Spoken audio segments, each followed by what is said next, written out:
So a few weeks ago, I got a note from a good friend of mine from a long time ago saying that he knows a kindred spirit, someone who thinks the way I do and thinks about the people that I do in mastering midlife. And that's how I got introduced to Dr. Watson Jordan, who is a lifelong educator who teaches everything from safety, integrity, tactical thinking, strategic thinking, all kinds of interesting things in his career. He works with inner city kids and inner city youth, and we're going to learn a lot about his passion there. He is the director of the executive director of the Resilience Initiative. So now you're going to start to hear kind of what the theme of what we're talking about. He is dedicated to helping us figure out how to be resilient. In our initial call, we talked about the fact that life is going to hit us with things. In his wording, you're going to hit your head on a lead pipe. Now, how do you turn that from destruction into an opportunity? So he also wrote the book called Mine, Ours, and Yours, A Father's Journey Through the Life and Death of a Child. So you know this is going to be a real conversation. Watson, thank you for being on the show. You're welcome, Mark. I'm thrilled to be here. We should thank Frank Hintz. So yes. Thank you, Frank. So American Backcountry T-shirts. This will be our first one. Go look up American Backcountry T-shirts. We'll put the link on the show notes, and my 90,000 listeners will head over and get the best T-shirts on the market from national parks all across the country. Remember when he started that? You guys have been friends that long too, right?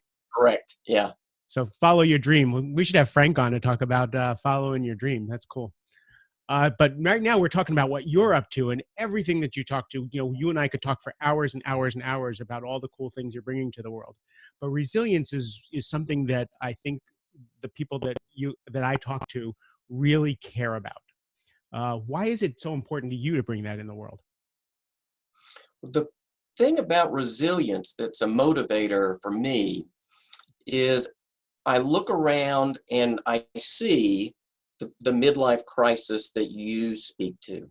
I see people who, as we talked about yesterday, hit their head on a pipe and they stop. The momentum, the velocity that they had in their life ends, and there's an absence of familiarity and of tools of comfort in getting up, moving forward, not hitting yourself on that pipe again, and getting going. And so much of it comes from our wiring. Biologically, it's not that long ago that we were on the Serengeti, and we got a huge amount of benefit from noticing the cheetah sooner.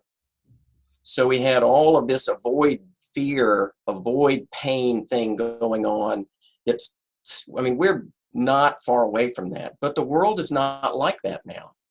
So now we need to learn to pull back on that, looking for the cheetah.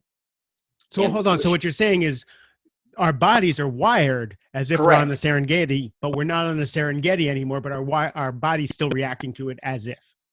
That's exactly right. So to live a rich, full life in 2020, we need to pump the brakes on the Serengeti biological wiring and develop skills to get back up and to keep moving.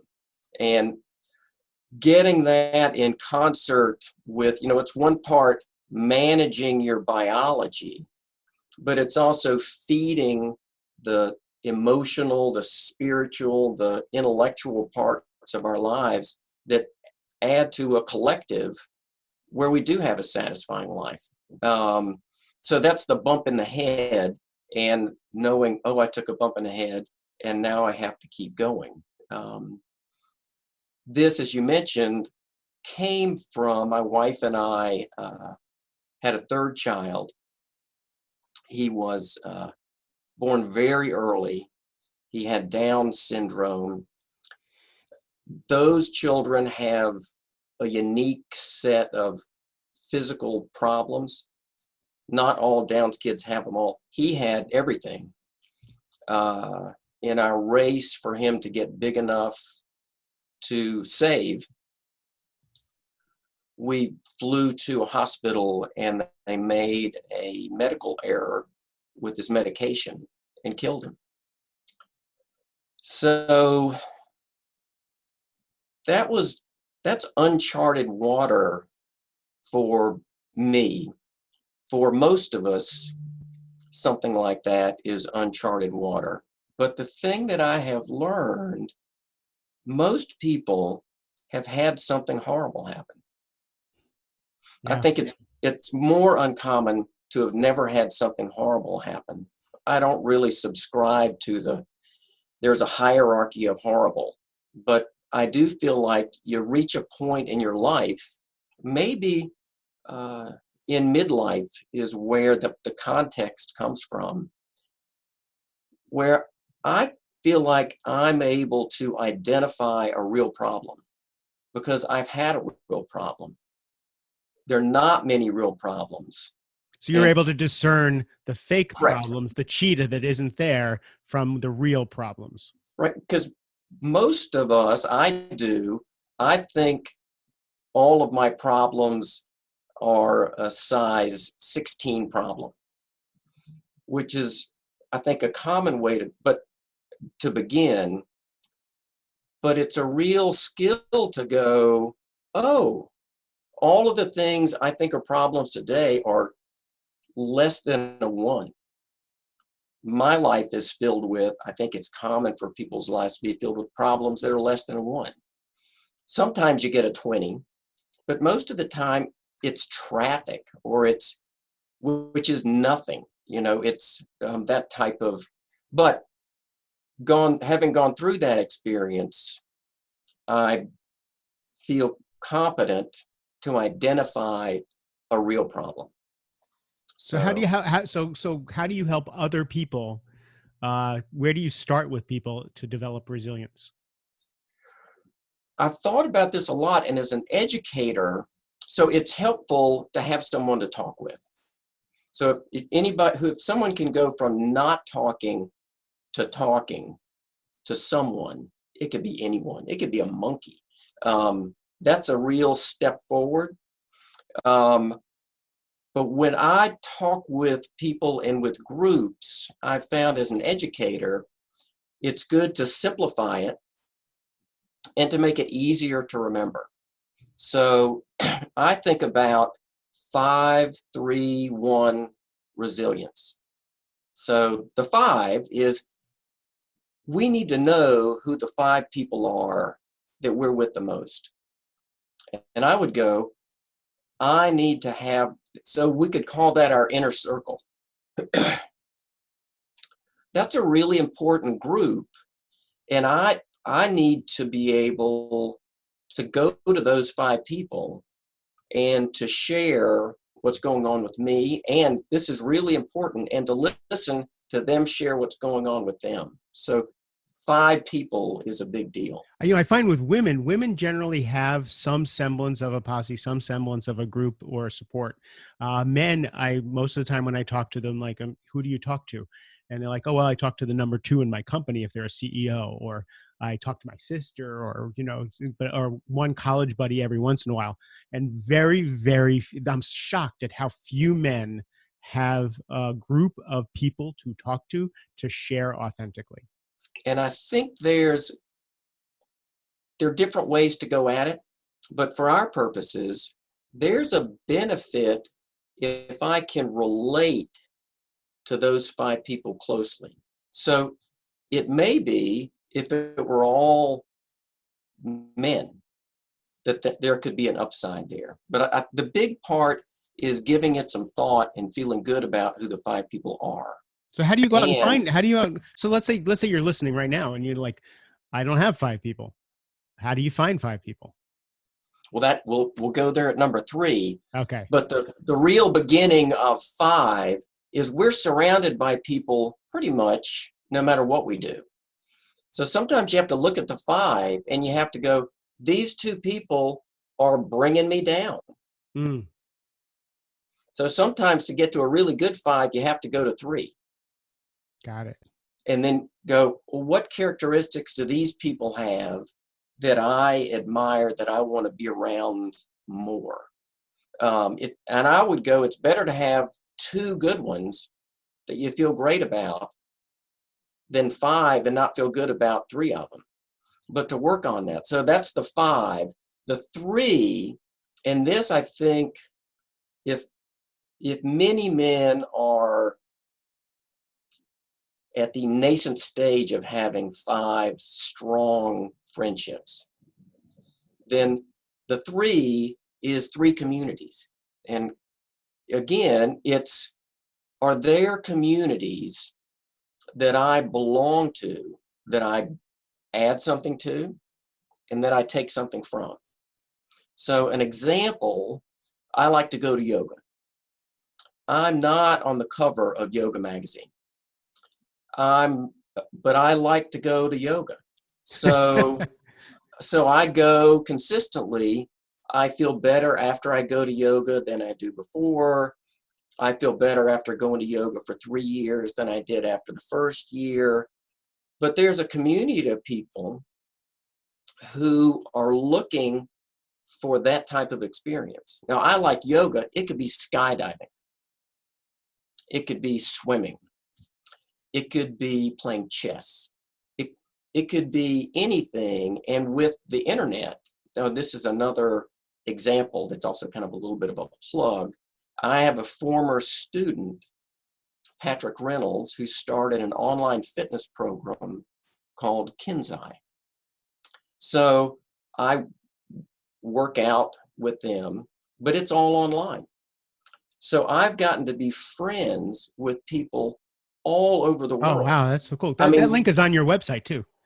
yeah. So I love the people on there, and you do it long enough, you develop real fondness for people.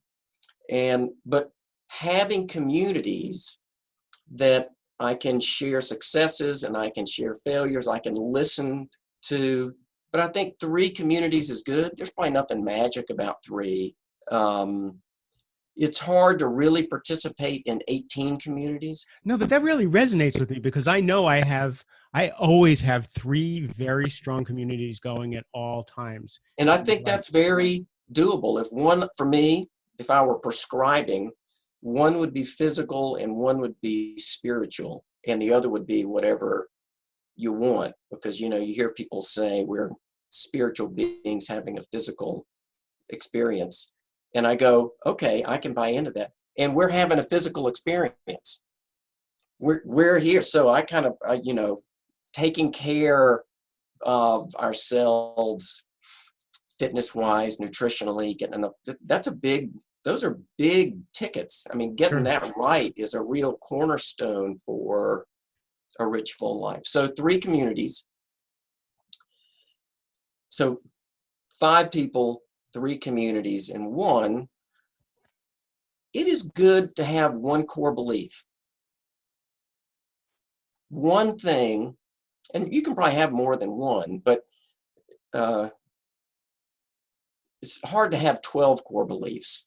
But have one thing where when things go sideways, you can go, okay, well, I've got this. And it's kind of a first stake in the ground, and then you can work from there. So that, again, I don't think what it is critical.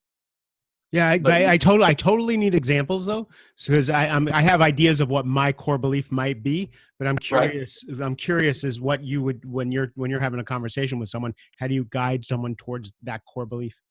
that is a little bit tough, because often if you tell them what yours is, you're leading the witness. Right. So let's say someone loved scuba diving, and whenever they went scuba diving, and I like scuba diving, this isn't my core belief, but I like scuba diving, they felt at one and at peace, and the world slows down. You see these miraculous moments where you look up and then this school of fish come, all of these great things. So a core belief could be, I love scuba diving, and the next time I go, I am going to feel that way. Okay, if I'm going to feel that way again, here I go. It can be anything. Common ones would be in the, the spiritual world. It could be belonging to a church. It could be all sorts of things. But the big thing is my feeling strongly about it.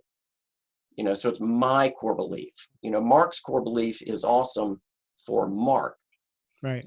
Mine, and that takes some work. So a core belief could be, Marie Forleo wrote a book called Everything is Figure Outable.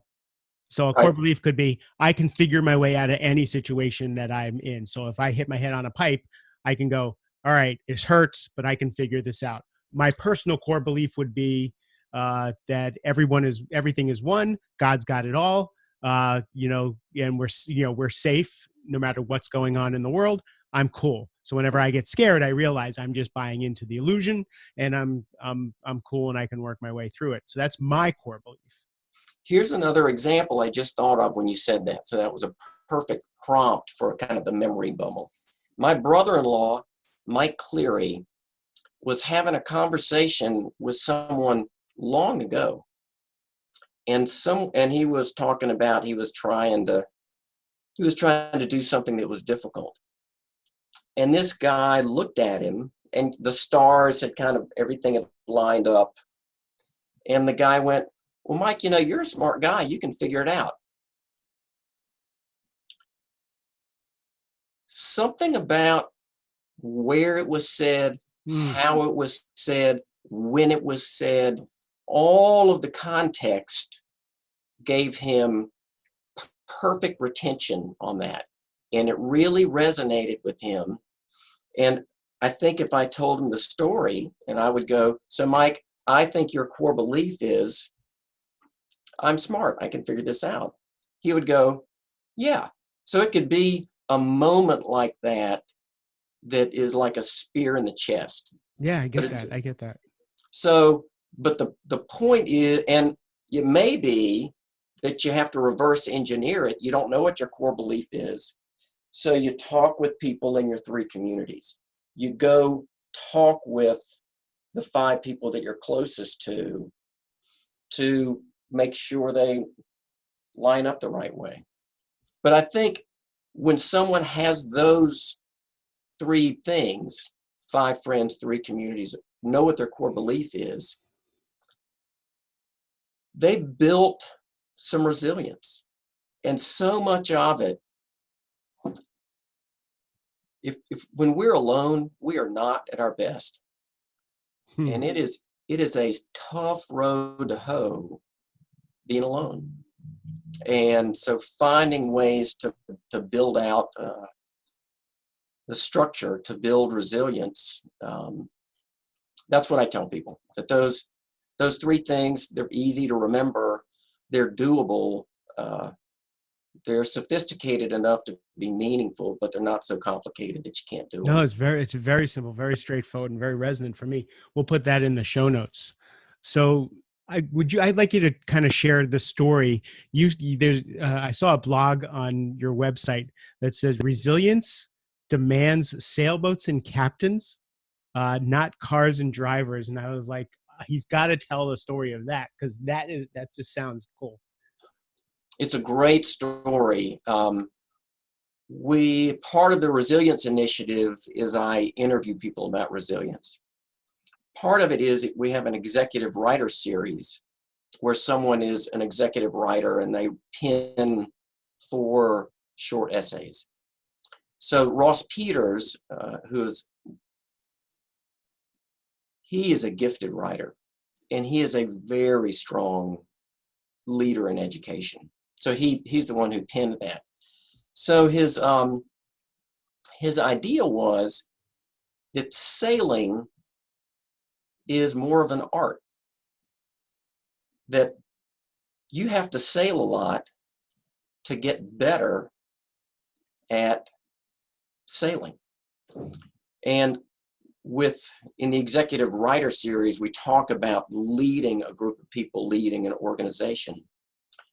And that was the context he was writing about, because when you're leading a school, which was the context, stuff happens. The wind stops, the wind starts, the wind changes. It's perfect weather for sailing. But the captain, each of us is our own captain, but in that case, the executive has to know how to deal with that, and when to bring in the sails, when to let them out, if there's no wind, you can really go crazy, or you can really be still and wait for the wind. But the wind is not impacted by what you do. But when the wind returns, and it always returns, a good organization is prepared for what happens next. So, and they're prepared for when the wind stops, so they're not right. So blindsided they, and like panicking. Right. So, yeah, I wish I should have just read that out loud, because I've just said it. No, I'm gonna put the link on the show notes. Good. I want people to read Because that. I just loved the premise of that, and I wanted to bring that into the show. Yeah, I think there's when are you into the wind? When are you? I mean, it's a superb metaphor for real life. Beautiful. So I love your 5, 3, and 1. We're going to put that in the show notes. What are you up to now? What's really important to you now? I just finished reading Becoming by Michelle Obama, and I'm reading it with my daughter. So that was even better, because I want to stay a part of her life. For me, because she's 22, that doesn't mean I coerce her into doing things I like. It means I find things that she likes, and of those, I share some of those, because she's not 4 anymore.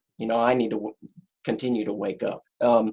So I was reading that, and I've made a 10-year commitment to help 10 first-generation collegians not attend college, but graduate from college. And in that book, she started a national movement to applaud and support, again, first-generation collegians, or they focused most on Black America, but I don't think it's exclusive to that.